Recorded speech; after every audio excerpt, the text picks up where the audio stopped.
Yıraklardan qarab kilem şanlı basularına. Татарстанның Шүпрәле районындагы җырларда җырланган Чынлы елгасы буенда урнашкан данлыклы Кече Чынлы авылында дөньяга килә ул. Еллар узгач, туган төбәкне калдырып, Сембер Ульяновск якларына китеп, гомеремне шунда уздырырмын дип, ул чакта Җәмил абый башына да китермәгәндер. Мин килгәнемә үкенмим, чөнки мин бу районындагы татарларга күзләрен ачырга булыштым. Мин беренчедән булып Калмай авылында председатель булып эшләгәндә иң беренче районны сабантуй уздырдым. Анда әле кемдә уздырмайды.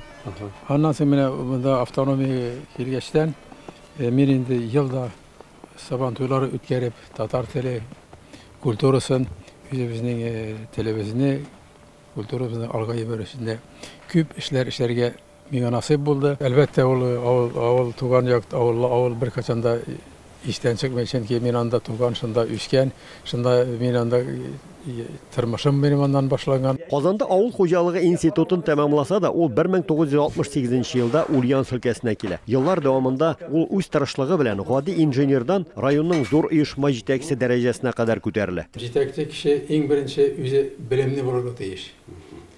Ул укыган, белемгә омтылып яшәргә тиеш, үзендә эшләргә тиеш һәм гадел булырга тиеш. Рәмис менә шуны әйтәм, иң беренче һәр бөтен җитәкче мин үземдә кешене яратырга кирәк. Кешене яратмасаң, син үзеңне дә сине урат итмәләр була. Әти инде күбрәк эштә иде ул.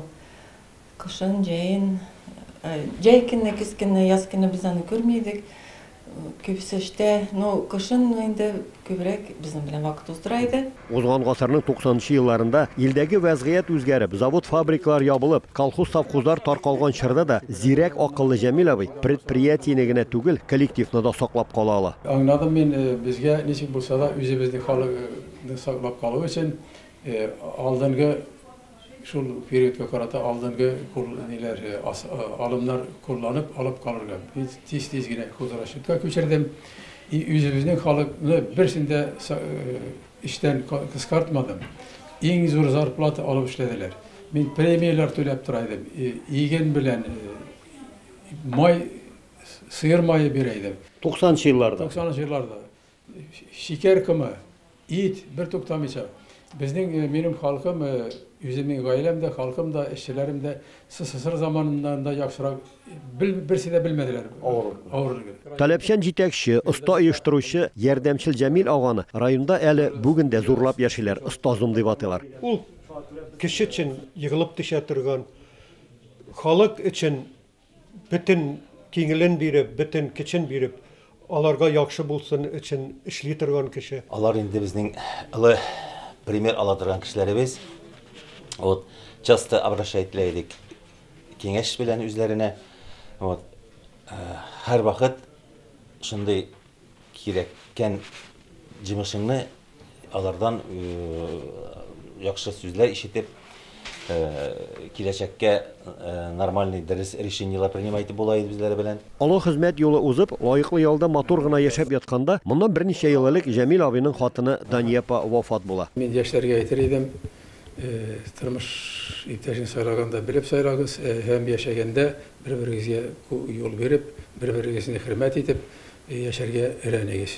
Иң беренче картайганда да, картайган көнеңдә дә бергә яшәгән иптәшең, синең тормыш иптәшең ул мәңге синең белән бергә, синең бөтен хөлыкларыгыз туры килгән, бер-берегезгә уже җайлашып беткәннәр. 50 елга якын бергә яшәп, ике бала, малай белән кыз үстергән тормыш иптәшен югалтканнан соң, ул Әстерхан якларыннан Найля ханым белән никах укыта. Ул табигатьтән бик камил һәр отношениедә бик камил кеше.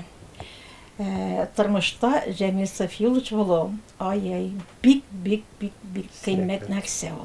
Зок еллар районның татар автономиясын җитәкләгән. Әле бүген дә өлкә татар автономиясының президиум әгъзасы Җәмил абый белән Найля апа моннан берничә ел элек Чардаклы районы татарлары турында саллы гына китапта бастырып чыгаралар. Бу китап 2019 елда Сембер китабы дигән өлкә конкурсында җиңеп тә чыга. Бу китапны чыгару ул үзе бер зур вакыйга булды безнең өчен.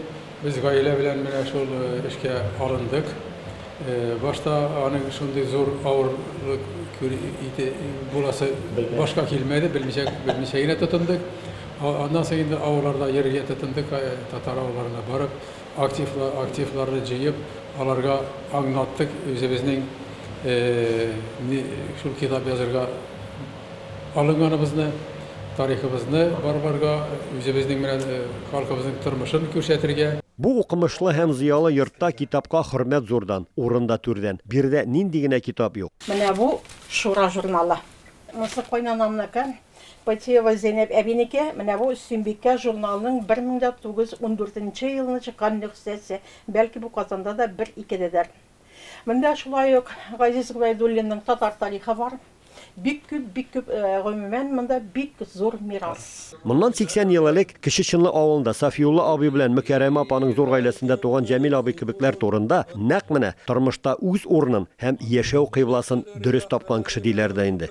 Ulyan Silkesinden Ramiz Safin Tatarlar.